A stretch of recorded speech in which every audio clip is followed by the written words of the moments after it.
ಸದ್ಯಕ್ಕೆ ಕಾಂಗ್ರೆಸ್ಗೆ ಶಾಕ್ ಮೇಲೆ ಶಾಕ್ ಅಂತಾನೆ ಹೇಳ್ಬಹುದು. ಯಾಕಂದ್ರೆ ಇದೀಗ ರಮೇಶ್ ಜಾರಕಿಹೊಳಿ ಹಾಗೂ ಕುಮಟಳ್ಳಿ ಅವರ ಕುರಿತು ಮಾಹಿತಿಯನ್ನ ನೀಡಿದ್ವಿ. ಕೇವಲ ಇವರಿಬ್ರು ಮಾತ್ರವಲ್ಲ, ಚಿಂಚೋಳಿ ಶಾಸಕ ಉಮೇಶ್ ಜಾಧವ್ ಕೂಡ ರೆಬಲ್ ಆಗಲು ರೆಡಿ ಆಗಿದ್ದಾರಂತೆ. ಬೇರೆ ಶಾಸಕರಿಗೆ ತಮ್ಮನ್ನ ಮಂತ್ರಿ ಸ್ಥಾನದಿಂದ ತೆಗೆದುಹಾಕಿದ್ದಾರೆ. ಮಂತ್ರಿ ಸ್ಥಾನ ಇಲ್ಲದೆ ಇದ್ರೂ ಕೂಡ ಪರವಾಗಿಲ್ಲ, ನಿಗಮ ಆದ್ರೂ ಸಿಗುತ್ತೆ ಅನ್ನುವಂತ ನಿರೀಕ್ಷೆ ಇತ್ತು, ಅದನ್ನೂ ಕೂಡ ಕೊಟ್ಟಿಲ್ಲ ಅನ್ನುವಂತಹ ಅಸಮಾಧಾನ ಇದ್ರೆ, ಇಲ್ಲಿ ಚಿಂಚೋಳಿ ಶಾಸಕ ಉಮೇಶ್ ಜಾಧವ್ ಏನಿದ್ದಾರೆ ಇವರಿಗೆ ನಿಗಮ ಮಂಡಳಿ ಅಧ್ಯಕ್ಷರನ್ನಾಗಿಯೂ ಕೂಡ ಮಾಡಲಾಗಿತ್ತು. ಆದ್ರೂ ಕೂಡ ಇವರು ಅಸಮಾಧಾನಗೊಂಡು ಆಪರೇಷನ್ ಕಮಲಕ್ಕೆ ಒಳಗಾಗಿ ಅಶ್ವಥ್ ನಾರಾಯಣ್ ಅವರ ಜೊತೆ ಕಾಣಿಸಿಕೊಂಡಿರುವಂತಹ ಎಕ್ಸ್ಕ್ಲೂಸಿವ್ ದೃಶ್ಯವನ್ನ ಪಬ್ಲಿಕ್ ಟಿವಿ ಮೊನ್ನೆಯಿಂದಲೂ ಕೂಡ ಪ್ರಸಾರ ಮಾಡಿದೆ. ವೀಕ್ಷಕರೇ, ಇದೀಗ ಕಾಂಗ್ರೆಸ್ಗೆ ಕೇವಲ ರಮೇಶ್ ಜಾರಕಿಹೊಳಿ ಹಾಗೂ ಕುಮಟಳ್ಳಿ ಮಾತ್ರ ಕೈ ಕೊಟ್ಟಿಲ್ಲ, ಚಿಂಚೋಳಿ ಶಾಸಕ ಉಮೇಶ್ ಜಾಧವ್ ಕೂಡ ರೆಬಲ್ ಆಗಲು ರೆಡಿ ಆಗಿದ್ದಾರೆ ಎನ್ನುವಂತಹ ಮಾಹಿತಿ ಸಿಗ್ತಾ ಇದೆ. ಮಧ್ಯಾಹ್ನ ನಡೆಯೋ ಕಾಂಗ್ರೆಸ್ ಶಾಸಕಾಂಗ ಸಭೆಗೆ ಉಮೇಶ್ ಜಾಧವ್ ಗೈರಾಗುವ ಸಾಧ್ಯತೆ ಇದೆ. ಸದ್ಯ ಇನ್ನೂ ಮುಂಬೈನಲ್ಲಿಯೇ ಉಳಿದುಕೊಂಡಿರುವ ಉಮೇಶ್ ಜಾಧವ್ ಅನ್ನುವಂತಹ ಮಾಹಿತಿ ಸಿಗ್ತಾ ಇದೆ. ಕೆಪಿಸಿಸಿ ಅಧ್ಯಕ್ಷರ ಕಟ್ಟಪ್ಪಣೆ ನಡುವೆಯೂ ಸಿಎಲ್ಪಿ ಸಭೆಗೆ ಚಿಂಚೋಳಿ ಎಂಎಲ್ಎ ಹೋಗೋದು ಅನುಮಾನ ಅನ್ನುವಂತಹ ಮಾಹಿತಿ ಸಿಗ್ತಾ ಇದೆ. ಈ ಕುರಿತಂತೆ ಹೆಚ್ಚಿನ ಅಪ್ಡೇಟ್ಸ್ ಪಡ್ಕೊಳ್ಳೋಣ ನಮ್ಮ ಪ್ರತಿನಿಧಿ ಪ್ರವೀಣ್ ರೆಡ್ಡಿ ಅವರಿಂದ.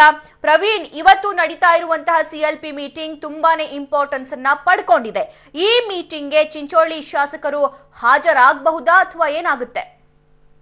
ಸಭಾ ಪ್ರಮುಖವಾಗಿ ಸಿಎಲ್ಪಿ ಸಭೆಗೆ ಉಮೇಶ್ ಜಾಧವ್ ಅವರು ಗೈರಾಗುವಂತಹ ಸಾಧ್ಯತೆಗಳು ತುಂಬಾನೇ ಜಾಸ್ತಿ ಆಗಿವೆ. ಯಾಕಂದ್ರೆ ಈ ಹಿಂದೆ ಕಳೆದ 2 ದಿನಗಳಿಂದಲೂ ಕೂಡ ಇಲ್ಲಿನ ಕಾಂಗ್ರೆಸ್ ನಾಯಕರು ಅವರ ಜೊತೆ ಅಂದ್ರೆ ಅವರ ಸಂಬಂಧಿಕರ ಜೊತೆ ನಡೆದುಕೊಳ್ಳುವಂತಹ ರೀತಿ ಅಷ್ಟೊಂದು ಸರಿಯಾಗಿಲ್ಲ ಅನ್ನೋ ಒಂದು ಬೇಸರವನ್ನು ಈಗಾಗಲೇ ಉಮೇಶ್ ಜಾಧವ್ ಅವರು ವ್ಯಕ್ತಪಡಿಸಿದ್ದಾರೆ. ಏನಂದ್ರೆ ಪ್ರಮುಖವಾಗಿ ಅವರ ಮನೆಯ ಮುಂಭಾಗದಲ್ಲಿ ಹೋರಾಟ ನಡೆಸಿದಂತಹ ಸಂದರ್ಭದಲ್ಲಿ ಕೆಲವರು ಅವರನ್ನ ಅವಾಚ್ಯ ಶಬ್ದಗಳಿಂದ ನಿಂದಿಸಿದರೆ, ಎಲ್ಲೋ ಒಂದು ಕಡೆ ಜಿಲ್ಲಾ ಕಾಂಗ್ರೆಸ್ ನಾಯಕರೇ ಅವರನ್ನು ಕಾಂಗ್ರೆಸ್ ಪಕ್ಷ ಬಿಡುವಂತೆ ಪ್ರವೋಕ್ ಮಾಡ್ತಾ ಇದ್ದಾರೆ.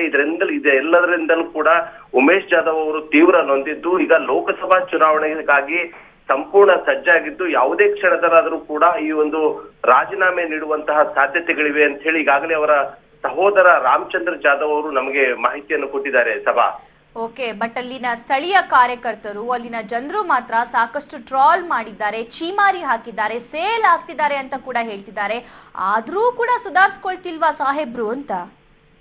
ಸಭಾ ಪ್ರಮುಖವಾಗಿ ಈ ಒಂದು ಚಿಂಚೋಳಿಯ ಕಾರ್ಯಕರ್ತರಲ್ಲಿ ಅವರದೇ ಸಮುದಾಯದಂತಹ ಪ್ರಮುಖ ವೋಟರ್ಸ್ ಇದ್ದಾರೆ. ಅವ್ರ್ಯಾರು ಕೂಡ ಉಮೇಶ್ ಜಾಧವ್ ಅವರಿಗೆ ಇಲ್ಲಿವರೆಗೂ ಕೂಡ ಪಕ್ಷ ಬಿಡಲು ಯಾವುದೇ ರೀತಿಯಾದಂತಹ ವಿರೋಧ ವ್ಯಕ್ತವಾಗಿಲ್ಲ.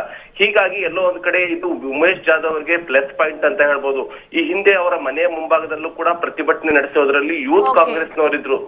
ಹೀಗಾಗಿ ಎಲ್ಲೋ ಒಂದ್ ಕಡೆ ಇದು ಉಮೇಶ್ ಜಾಧವ್ ಅವರಿಗೆ ಪ್ಲಸ್ ಪಾಯಿಂಟ್ ಅಂತ ರಾಜಕೀಯ ನಡೆಯನ್ನು ಮುಂದಿಡ್ತಾ ಇದ್ದಾರೆ. ಸಭಾ ಓಕೆ ಪ್ರವೀಣ್, ಥ್ಯಾಂಕ್ ಯು ನಿಮ್ಮೆಲ್ಲ ಮಾಹಿತಿಗೆ.